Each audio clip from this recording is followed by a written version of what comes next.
Winter melon ka ba o kalabasa at saka may minced pork?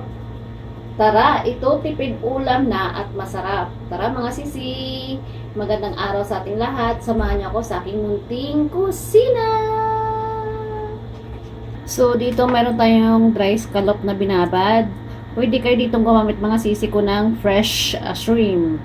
O kahit wala na, okay lang. Meron tayo ditong dates. Ito ay binabad ko rin. Kung walang dates mga sisi, okay lang, walang problema. Ito ay design lang naman para mas maganda tingnan sa ating lamisa at syempre masasarapan yung ating pamilya at higit sa lahat yung amo namin dito kasi mahilig sila sa mga design sa kanilang lamesa. So gawin na natin ito ng malakasang hapunan. So dito mga sisi, meron tayo dito kalahating kilo ng minced pork. Kayo na mag-adjust mga sisi kung ilang minced pork ang gagamitin nyo. Kailangan ko dito ng isang kutsarita ng sesame oil. Kung walang sesame oil mga sisi ko, gumamit kayo ng regular oil. Kunting asin, sabi ko na sa inyo mga sisi ko, tansyahan lang yung panlasa natin. Kunting black pepper. Kung walang black pepper, wag na kayo magpa-stress mga sisi ko. Kunting white pepper. Kung wala, sabi ko nga, wag na ngang sundin lahat ito. Kung hindi kumpleto yung mga ingredients sa bahay nyo, wag na kayo magpa-stress. Naglagay lang ako dito yan ng kunting cornstarch.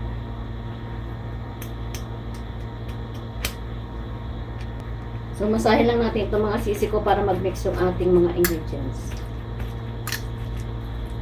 At ilalagay natin yung ating nababad na scallop at saka yung dates at saka yung goji. Maimasa ulit para mag-combine sila lahat.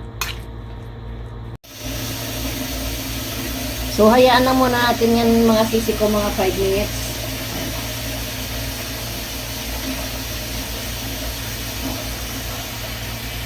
At dito, meron tayo dito winter melon. Pwede kayong gumamit ito mga sisi ko na kalabasa. So, balatan lang natin ito.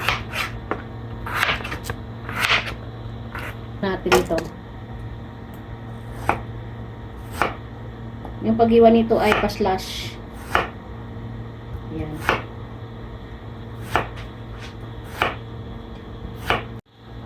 So, ganyan na siya sisi. So, wag niyong hayaan na masira. So, ganyan ang style niya. So, ilalagay na natin. Dito sa ating minced pork, dahan-dahanin natin itong ilalagay. Pagilid, pa-slants.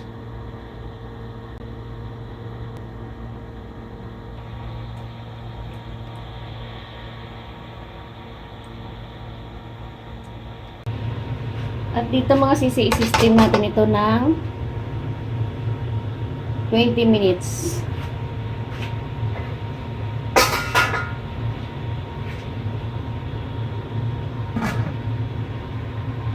Mga sisi, ito na yung ating minced pork with winter melon. Naglagay lang ako dito mga sisi ko ng kunting spring onion para nga maganda naman design, diba? Tara, kain na po tayo mga sisi kong tunay. Maraming salamat po and God bless you all. Ingat and bye-bye!